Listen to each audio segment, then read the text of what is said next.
जब कोरिया के एक शहर के दरिया से एक खौफनाक मखलूक उभरकर सामने आई तो पूरे शहर में अफरा तफरी मच जाती है।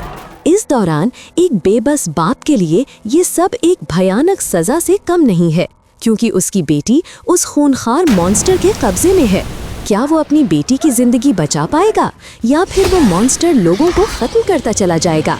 जानने के लिए फिल्म दी होस्ट की ये रिकैप वीडियो आखिर तक लाजमी देखिएगा।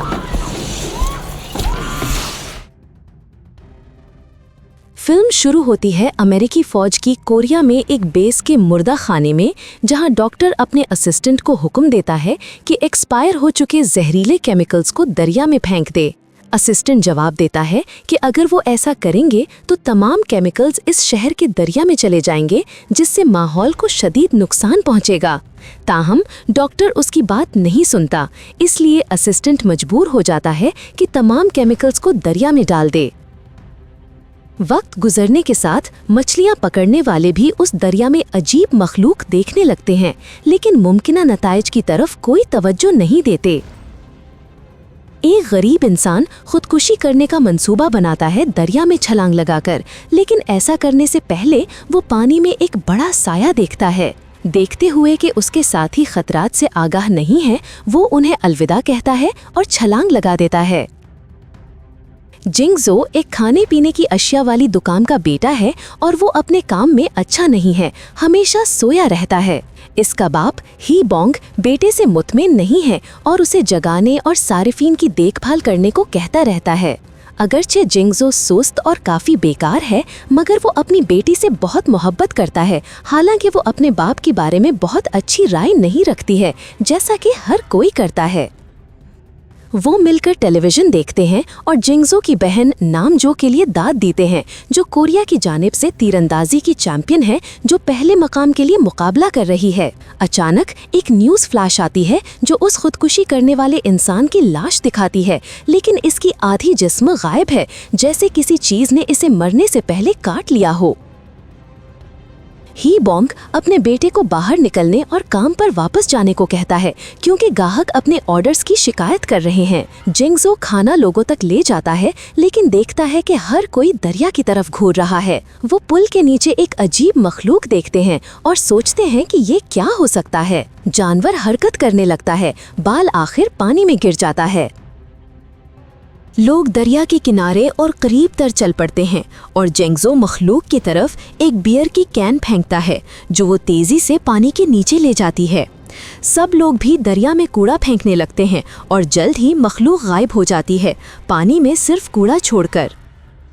जब जिंगजो जाने वाला होता है तो वो किनारे पर देव हैकल मखलूक देखता है, जो लोगों की तरफ दौड़ती हुई आ रही है और उन्हें दरिया में गिराने लगती है। सब लोग खौफ से भागते हैं, जबकि मॉन्स्टर शायकीन पर गुस्से होती रहती है और उन पर गुस्से से हमला करती है। जिंगजो लोगों को भागने को कहने की कोशिश करता है, लेकिन देव हैकल दरिंदे से भागते हुए गिर जाता है। मखलूक आबादी के मरकज की तरफ दौड़ने लगती है, जबकि हर कोई भागता है पनाह की तलाश में। मॉन्स्टर लोगों से भरे एक मोबाइल कंटेनर में घुस जाती है, उसको देव हैकल लंच बॉक्स में तब्दील कर देती है, जैसा कि वो अंदर सबको निगल जाती है। एक अमेरिकी फौजी जिंगजो के साथ लोगों को आज़ाद करने की कोशिश करता है, लेकिन मॉन्स्टर खून से भरे कमरे से बाहर निकल आती है। वो मॉन्स्टर का पीछा करते हैं और उसकी तबाही रोकने की पूरी कोशिश करते हैं, लेकिन करीब करीब मारे जाते हैं, जबकि फौजी भी मखलूक से शदीद जख्मी होने लगता है।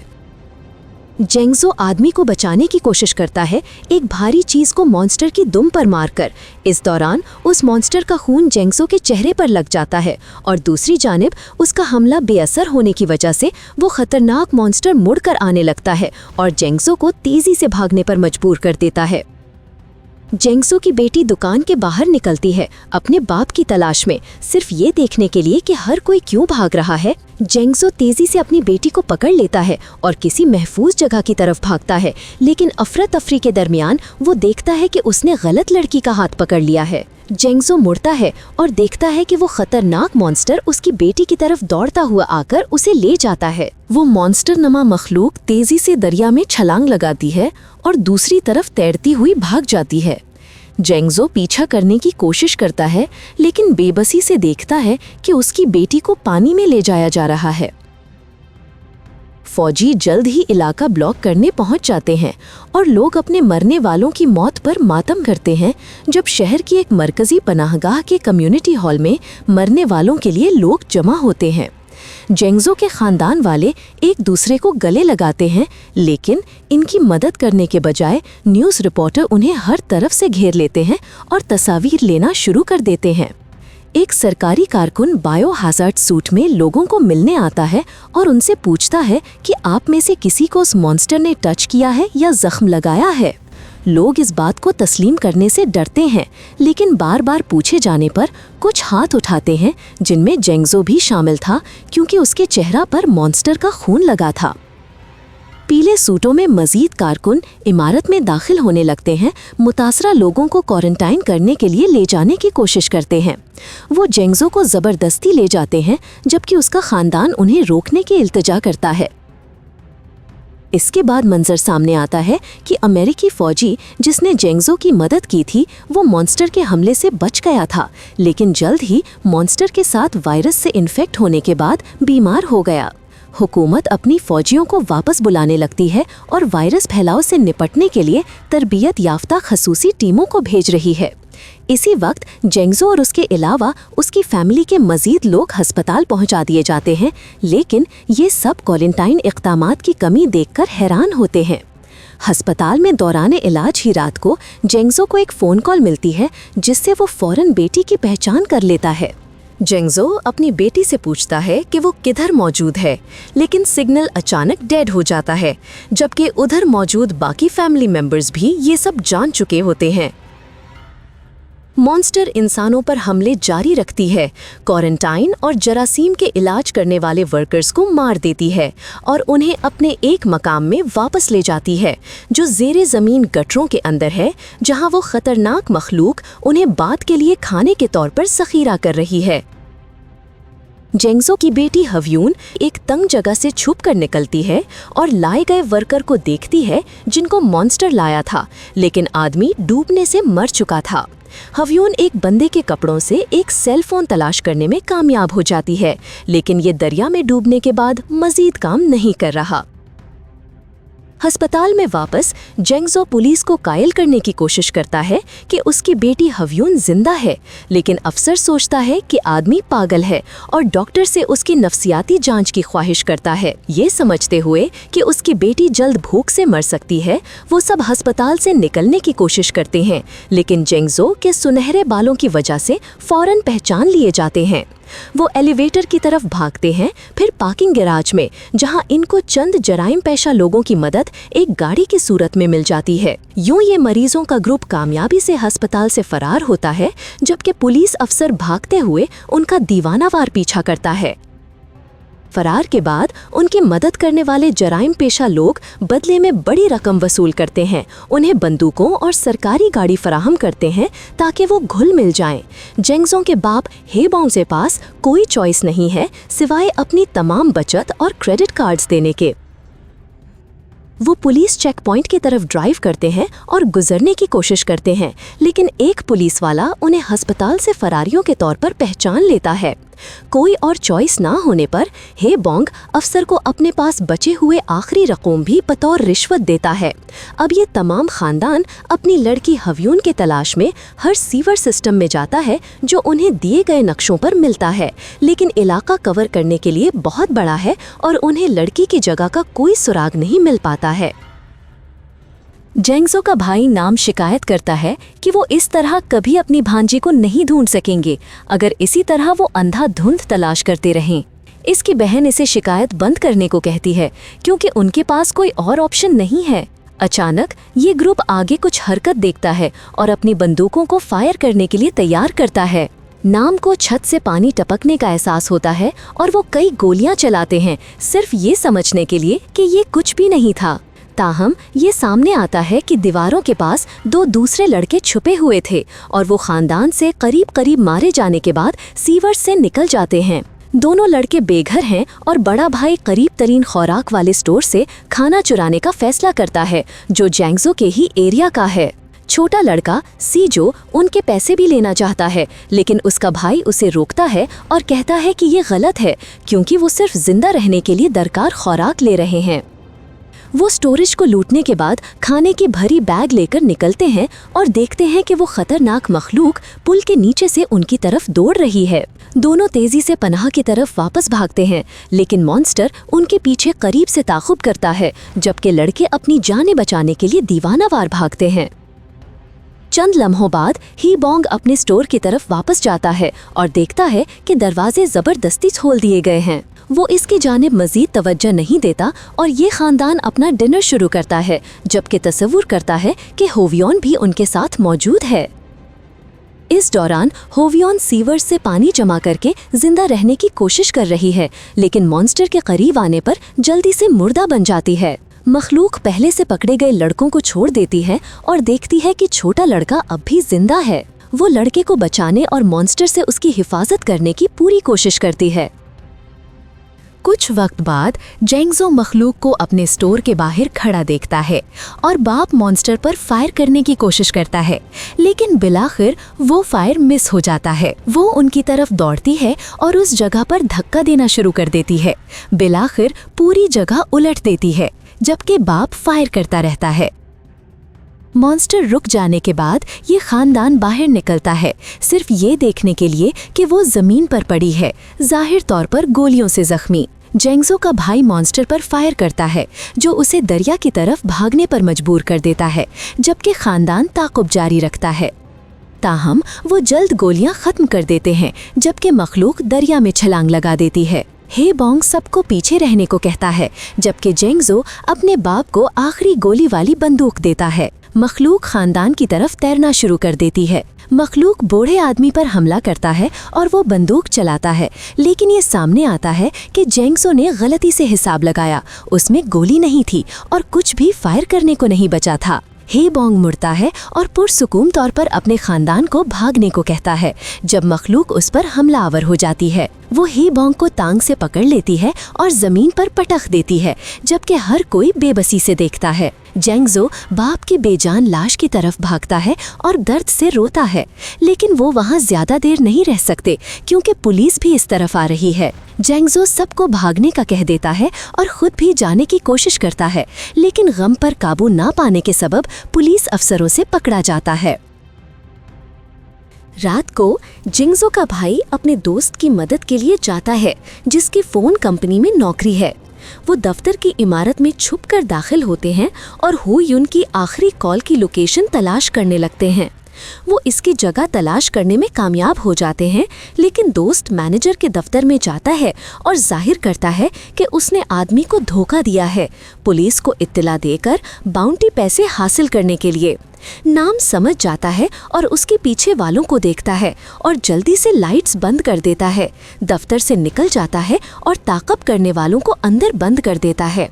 वो इमारत से फरार होता है, लेकिन देखता है कि पुलिस उसका भी पीछा कर रही है। परेशानी की हालत में वो पुल के नीचे छलांग लगा देता है और पकड़े जाने से बच जाता है। जेंगजो का भाई नेम अपनी बहन को फ़ोन करता है और उसे की लोकेशन टेक्स्ट करता है, इससे पहले कि वो गिरने के दर्द से बेहोश हो जाए। बहन, जो अपने भाई का मैसेज देखती है और तेज़ी से उस सीवर की तरफ भागती है जहां उसकी भांजी है। वो पुल के नीचे जाती है और दाखिले की तरफ, जबकि जेंगजो को उसकी लोकेशन के बारे में कॉल करती है। अचानक वो मॉन्स्टर को अपनी तरफ दौड़ते देखती है और फायर करने की कोशिश करती है, लेकिन नाले में गिर जाती है, जो खुशकिस्मती से उस मॉन्स्टर को उस तक पहुंचने से रोक देती है। अपनी बेटी की लोकेशन की इत्तला मिलने पर जेंगजो अस्पताल से फरार होने की कोशिश करता है, लेकिन डॉक्टर्स उसे रोकते हैं, जो उस पर दर्दनाक तजुर्बात जारी रखते हैं। सरबराह रिसर्चर जाहिर करता है कि कोई वायरस नहीं है और हुकूमत सिर्फ लोगों को मॉन्स्टर की असलियत से तवज्जो हटाने के लिए इसे इस्तेमाल कर रही है। दूसरी तरफ होयुन उस छोटे से लड़के को तसल्ली देने की कोशिश कर रही है, इसे पूछकर कि बाहर निकलने के बाद वो क्या खाएंगे। वो बाकी लोगों के कपड़ों से रस्सी बनाती है और उस रस्सी के आखिर में पुलिस बैटन बांधती है। हेवियन उस रस्सी को ऊपर फेंकती है और रस्सी की सीढ़ी बनाने में कामयाब हो जाती है, लेकिन रस्सी का साइज छोटा है। इस दौरान उनके फरार होने से पहले मॉन्स्टर वापस आ जाता है, जो उन्हें छुपने पर मजबूर कर देता है। दोनों नफरत से देखते हैं, जबकि वो खतरनाक मखलूक तमाम इंसानों की हड्डियां उगलना शुरू कर देती है जो उसने निगले थे। मॉन्स्टर बच्चों को देखती है और उन्हें पकड़ने की कोशिश करती है, लेकिन नाकाम रहती है क्योंकि वो तंग जगह में छुप जाते हैं। इसी वक्त जैंगजो एक डॉक्टर को यरगमाल बना लेता है और मौका पाकर उस इमारत के बाहर की तरफ भागता है। दूसरी जानिब हम ये देखते हैं कि उधर सिक्योरिटी वाले अफसरान आराम से बारबेक्यू कर रहे हैं, जैसे वो तातीलात पर हों। जैंगजो यरगमाल को मारने की धमकी देकर एक गाड़ी ले लेता है और अपनी बेटी की लोकेशन की तरफ तेजी से जाता है। जैंगजो का भाई बेघर आदमी की मदद से बेदार होता है और उसे अपनी भांजी को बचाने में मदद करने के लिए कायल कर लेता है। वो शराब की बोतलों का इस्तेमाल करते हैं और मॉन्स्टर पर हमला करने के लिए शराब की बोतलों को बम के तौर पर तैयार करते हैं। हेवियन मॉन्स्टर के हमलों से छुपने के बाद जागती है और देखती है कि लड़का बीमार हो रहा है। वो बाहर झांकती है और देखती है कि मॉन्स्टर सो रहा है। लड़की रस्सियों की तरफ भागने की कोशिश करती है, लेकिन वो मॉन्स्टर तेजी से धावा बोल देता है और उसे पकड़ लेता है और फर्श पर वापस फेंक देता है। वो लड़के को बाहर देखती भी है और उसकी जान बचाने की कोशिश में उसकी तरफ भागती है, जबकि मॉन्स्टर पीछे से उनका ताकुब करती है। जैंगजो अब उस जगह पर पहुंचता है जिधर मॉन्स्टर ने कई लोगों को अपनी खुराक बनाकर रखा हुआ था, मगर उधर वो सिर्फ ये देख पाता है कि वो जगह हड्डियों से भरी है और उसकी बेटी कहीं दिखाई नहीं दे रही। अचानक वो मॉन्स्टर को ऊपर से गुजरते देखता है, जिसके मुंह से एक बाजू लटक रहा है जो उसकी बेटी हेवियन का है, और उसके साथ अपनी बहन का ताकुब करता है जो उस तरफ मौजूद है। वो मॉन्स्टर का पीछा करते हैं जब वो दरिया में तैरती है, जबकि दूसरी जानिब किनारे पर एहतजाज करने वालों का रश बढ़ चुका है जो हुकूमत के गलत इक़दामात के खिलाफ एहतजाज कर रहे हैं। ताहम लोग जल्दी से मॉन्स्टर को अपनी तरफ आते देखते हैं और खौफ से भाग जाते हैं, जबकि वो इलाका खाली कर देते हैं। पुलिस मॉन्स्टर पर फायर करना शुरू कर देती है। जब वो मखलूक ज़मीन पर चढ़ती है तो फौज एक मखसूस केमिकल गन को मॉन्स्टर के करीब तर पोजीशन करती है। मॉन्स्टर जैसे ही केमिकल गन के नज़दीक पहुंचती है, वो उस पर गैस छोड़ देते हैं, जिससे मॉन्स्टर दर्द और तकलीफ में मुब्तला होकर थोड़ी देर के लिए मदहूश हो जाता है। जैंगजू मॉन्स्टर के मुंह की तरफ भागता है और अपनी बेटी को निकालने की कोशिश करता है। वो लड़की को निकालने में कामयाब हो जाता है, जो उस छोटे लड़के को पकड़े हुए है जिसकी वो हिफाजत करने की कोशिश कर रही थी, और यूं जैंगजू समझ जाता है कि उसकी बेटी बहुत पहले मर चुकी है। जैंगजू अपनी बेटी को खानदान की तरफ ले जाता है और वो उसकी लाश को गले लगाकर रोते हैं। जैंगजू अपनी बेटी का इंतकाम लेने का फैसला करता है और लोहे की सलाख से मॉन्स्टर पर हमला करना शुरू कर देता है।